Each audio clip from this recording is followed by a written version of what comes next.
बेल्लो हुन्छ प्रिय।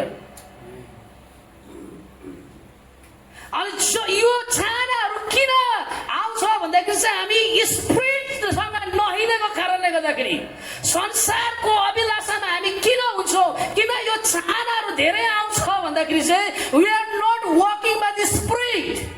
परमेश्वरको आत्माद्वारा हामी नचल्दाखेरि चाहिँ हामीलाई संसारको अभिलाषाले थोप्रेर निचोरिहाल्छ हामीलाई, अनि भित्रको ब्युटीलाई हामी तल राखेर बाहिरको ब्युटीलाई हामी प्रदर्शन गर्न थाल्छौँ। The walking by the spirit को भन्नुको अर्थ चाहिँ के हो? Allowing him to guide your thoughts, choice and desire. परमेश्वरको आत्माद्वारा के गर्छ? हिँड्नु भनेको चाहिँ परमेश्वरलाई चाहिँ, पवित्र आत्मालाई चाहिँ हाम्रो जीवनमा काम गर्नु दिनु भनेको हो। त्यही भएर चाहिँ उहाँको चोइसमा काम गर्नु दिनु भनेको। मेरो चोइसमा म गाउँ जाँदाखेरि सुन बेगर गर्ने मलाई के भन्छ भने तपाईँको चोइस हो, त्यो तपाईँको चोइस हो, स्पिरिटको चोइस होइन। स्पिरिटले ख्रिस्टलाई दर्शाउँछ। आमेन। पवित्र आत्माको काम के हो? Witness of Jesus Christ. जहिले पनि पवित्र आत्माले ख्रिस्टलाई दर्शाउँछ। म गाउँ जाँदाखेरि म यति चालाई सुसमाचार सुनाउँछु भन्ने त्यो स्पिरिट मनमा छ भने त्यो you are walking by the spirit हो। यदि गाउँ जाँदाखेरि म फललाई यो लगाउँछु, त्यसलाई यो देखाउँछु, आइफोन मैले 1.5 लाखमा किने मेरो छिमेकीलाई देखाउँछु, त्यो विचार आउँदैछ भने you are not walking by the spirit. तपाईँको आफ्नो चोइसमा हिँड्दै हुनुहुन्छ, आफ्नो चोइसमा हिँड्दै हुनुहुन्छ। अनि वकिङ बाइ द स्पिरिटको भन्न चाहिँ के हो? परमेश्वरलाई हाम्रो जीवनमा काम गर्न दिनु भनेको। केमा? हाम्रो थटमा।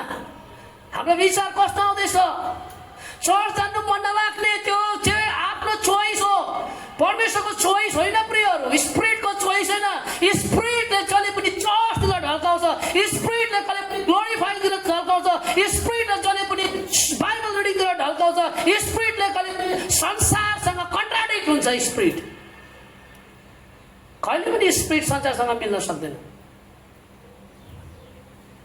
हाम्रो चोइसेसहरू गलत छ प्रियहरू। किन भन्दाखेरि चाहिँ we are not walking by the spirit.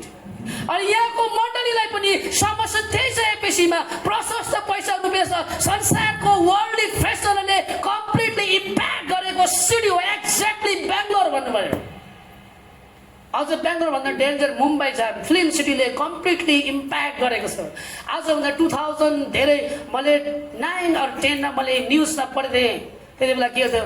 चर्चको फादर्सलाई प्रचार गर्न गाह्रो परिसकेको छ भने चर्चलाई भलकर्पणहरू धेरै भयो मुम्बईमा। अहिलेको टाइममा पनि बेङ्गलोरतिर पनि धेरै फैलिसकेको छ। मोस्ट अफ द चर्चेसहरूमा तपाईँले हेर्नु चाहनुहुन्छ, सुन भएर चर्चमा आइरहेको हुन्छ। बुढीहरू, तरुणीहरू छोटो छोटो लुगा लगाएर, टाइट लुगा लगाएर, आफ्नो आफ्नो क्याटेगोरी अनुसारको ड्रेसअप भएछ, राइट? त्यो कसको चोइस हो?